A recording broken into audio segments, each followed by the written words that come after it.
সময়টা ভালো যাচ্ছে না, আগের সেই ফর্ম নেই। মাঠের বাইরেও একের পর এক বিতর্ক।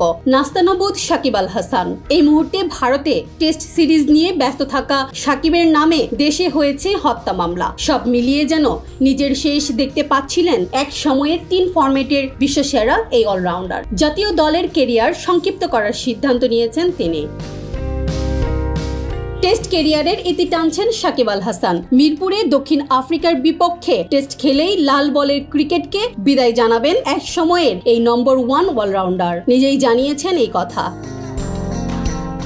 একই সঙ্গে টি-20 ক্রিকেট থেকেও বিদায়ের ঘোষণা দিয়েছেন সাকিব। টি-20 বিশ্বকাপেই শেষ টি-20 খেলে ফেলেছেন বলে জানান তিনি। ওয়ানডে ক্যারিয়ারও বেশি দীর্ঘায়িত করতে চান না তিনি। আগামী বছর পাকিস্তানের মাটিতে চ্যাম্পিয়ন্স ট্রফি খেলে ওয়ানডে ক্রিকেট থেকেও বিদায় নিতে চান সাকিব।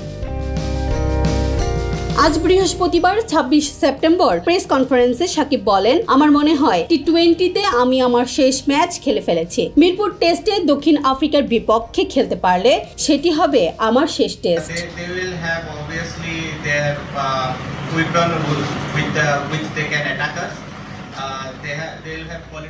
চলতি বছর জুনে টি-20 বিশ্বকাপেই আন্তর্জাতিক ক্যারিয়ারের শেষ টি-20 খেলে ফেলেছেন সাকিব। সুপার 8-এ আফগানিস্তানের বিপক্ষে সেই ম্যাচটি অবশ্য তিনি ভুলে যেতে চাইবেন। সেদিন ব্যাট হাতে মুখোমুখি হওয়া প্রথম বলেই বিদায় নিয়েছিলেন তিনি। বল হাতেও 19 রান দিয়ে কোনো উইকেট শিকার করতে পারেননি।